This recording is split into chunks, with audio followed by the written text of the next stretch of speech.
కరీంనగర్ జిల్లా భారత రాష్ట్ర సమితి నాయకత్వం మొత్తం కూడా 27వ తారీఖు నాడు జరగబోయేటువంటి బీఆర్ఎస్ పార్టీ 25 సంవత్సరాలు నిండిన సందర్భంలో జరుగుతున్నటువంటి సభ దిగ్విజయం కోసం మేము తీసుకున్న నిర్ణయాలన్నీ కూడా మిత్రులు గౌరవ కమలాకర్ గారు వివరంగా మీకు వివరిస్తారు.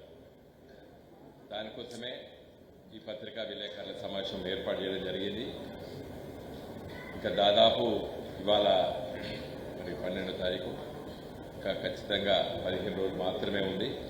ఈ 15 రోజుల్లో మరి ఈ జిల్లాతో పాటు ఉత్తర తెలంగాణ జిల్లాల నుండి ఏ విధంగా ప్రజల్ని సమీకరిస్తున్న ఇవన్నీ కూడా ఇటీవల పెద్దలు మా పార్టీ అధినేత కేసీఆర్ గారు మమ్మల్ని అందరినీ కూడా పిలిపించుకొని కొన్ని సూచనలు చేశారు. అవన్నీ కూడా ఇప్పటికే మేము తూచా తప్పకుండా పాటిస్తూ వాటిని అమలు చేస్తున్నాం. జరుగుతున్న విషయాలన్నీ కూడా మీ ముందు ప్రస్తావించడానికి విలేకరుల సమావేశం ఏర్పాటు చేశాం. క్లుప్తంగా నేను 2 విషయాలు మీ దృష్టికి తీసుకురాదలుచుకున్నాను. ప్రజాస్వామ్య వ్యవస్థలో రాజకీయ పార్టీలు ప్రజల మద్దతుతోనే అధికారంలోకి వస్తారు. ప్రజలు వివిధ కారణాల వల్ల మరి నిర్ణయాలు తీసుకుంటారు. అదేవిధంగా 2023లో ఈ రాష్ట్రాన్ని సాధించినటువంటి పార్టీ, ఆ పార్టీ 10 సంవత్సరాలు రాష్ట్రాన్ని సాధించిన తర్వాత, పరిపాలించిన తర్వాత ఎంతో అభివృద్ధి చేసినటువంటి విషయాలు కూడా ప్రజలకందరికీ తెలిసినప్పటికీ కూడా కొన్ని కారణాల వల్ల మరి ప్రజా నిర్ణయం ప్రకారంగా కాంగ్రెస్ పార్టీ అధికారంలోకి వచ్చింది. రేవంత్ రెడ్డి గారు ముఖ్యమంత్రి అయింది. నా దృష్టిలో ఇంత స్వల్ప సమయంలో అబాసు పాలైన ప్రభుత్వం ఏది ఉన్నట్టయితే అది కాంగ్రెస్ ప్రభుత్వం. నిండా 5 సంవత్సరాల కోసం ఎన్నుకోబడ్డటువంటి కాంగ్రెస్ పార్టీ 1 సంవత్సరం తిరగక ముందే అయ్యో ప్రజా సమస్యలు పట్టించుకోవడం లేదు అనే అభిప్రాయం కలిగింది. కానీ 1 ఏడాది పాటు చూద్దామని చెప్పేటువంటి అభిప్రాయంతో కూడా ప్రజలు ఉండే.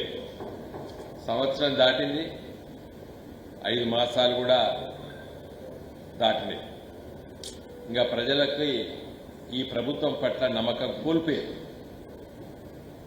ఇంత స్వల్ప సమయం లోపల అబాస్ పాలైనటువంటి ప్రభుత్వం ఏదో ఉందంటే ప్రపంచంలో ప్రజాస్వామ్య వ్యవస్థలో ఖచ్చితంగా 2-2.5 సంవత్సరాల తర్వాత అయ్యో మేము ఎంతో ఆశించి ఈ ప్రభుత్వాన్ని గెలిపించినామో, ఈ పార్టీని గెలిపించినామో, మేము అనుకున్నట్టు ఈ ప్రభుత్వం పనిచేయడం అనే అభిప్రాయానికి వస్తారు ప్రజలు. కానీ సంవత్సరం నిండక ముందే అలాంటి అభిప్రాయంతో వచ్చి సంవత్సరంన్నర నిండక ముందే ఈ ప్రభుత్వాన్ని, ఈ పార్టీని గెలిపించామని చెప్పి ప్రజలు ఈరోజు గ్రామీణ ప్రాంతాల్లో మాట్లాడుకుంటున్నారు. ఒక రాజకీయ నాయకుడిగా, రాజకీయ పార్టీగా మేము మాట్లాడతలేము. ఇవాళ ప్రపంచవ్యాప్తంగా ఉన్నటువంటి సోషల్ మీడియా ఒక ప్రభావం వల్ల మనకు వెంటనే తెలుస్తుంది ప్రజల అభిప్రాయం. అది కూడా ఒక కారణం. కాబట్టి ఈ సభ ఈ సందర్భంలో జరుపుకుంటున్నాం. మేము ఈ సభ 25 సంవత్సరాలు గులాబీ జెండా పార్టీ పెట్టి, ఈ గులాబీ జెండా 25 సంవత్సరాల కింద ఈ పార్టీని ఆవిష్కరించినటువంటి నాయకుడు కేసీఆర్ గారు. తెలంగాణ తెస్తా అని చెప్పిండు, తెచ్చి చూపించిండు. తెలంగాణ రాష్ట్రాన్ని వచ్చిన తెలంగాణ అభివృద్ధి చేస్తామని చెప్పినాం, చేసి చూపించినాం 10 సంవత్సరాలు. కాబట్టి ఈ 25 సంవత్సరాలు నిండినటువంటి మా పార్టీ ఈ సభలు చాలా పెద్ద ఎత్తున జరుపుకుంటున్నాం. ప్రజలు పెద్ద ఎత్తున మద్దతిస్తున్నారు. నేను మరి ఎల్కతుర్తి పూర్వపు మన కరీంనగర్ జిల్లా కొత్త జిల్లాలు కాకముందు అక్కడ దాదాపు 1200 ఎకరాల భూమిని చదును చేయడం జరిగింది. మొన్న ఇదే సమయం నేను అక్కడ